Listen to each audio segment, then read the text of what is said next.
Hello everybody, welcome back to Statesman.com and welcome back to the High School Blitz. I'm Tony Atkins here with the very festive Danny Davis and Rick Cantu. We're going to talk about the state finals that's coming up this Friday at AT&T Stadium. We have Cedar Park and Ennis, and we're going to start by talking about Cedar Park. What's one thing, Danny, you know about Cedar Park this year? Cedar Park's 12-3, and if you do the math, that's 15 games. In 9 of those 15 games, they've trailed. Throughout the 3 losses, that means in 6 of their wins, they've trailed at some point.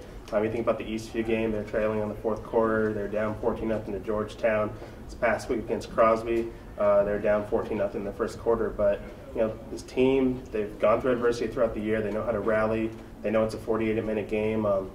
Miles Cheatham, a senior, Thomas Hutchins, a senior, after the game, they told me, hey, we've been through this before. If we get down early, we're not worried about it. We know that we can make adjustments, and we have confidence in ourselves that we can respond. I think at that stage of the game, that's good, because you see it every once in a while. The team just under the bright lights gets down early and they just fall apart. And that just won't happen to a Joe Willis team, and I'm sure Timberwolf fans can be confident in that, although I'm sure they'd just rather see them lead the entire way against Ennis, but this is a good Ennis team, so you never know. As good as the offense has been this year for Cedar Park, and it's been very, very, very good, they still have the Black Rain defense, and they're probably playing better now than they did earlier in the season.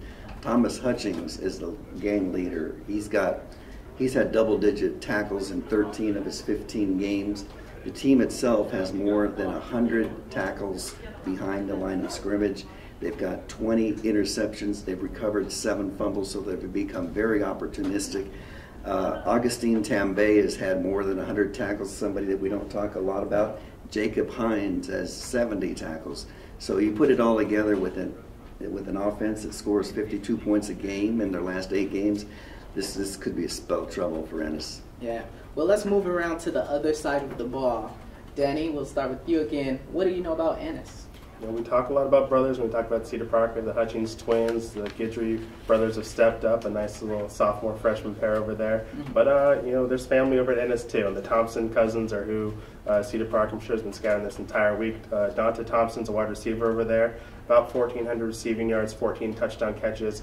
He has offers from Colorado, Illinois, Tech. So the big schools are looking at him. Taylor Thompson, though, the running back, not as highly recruited. He might be the more dangerous weapon.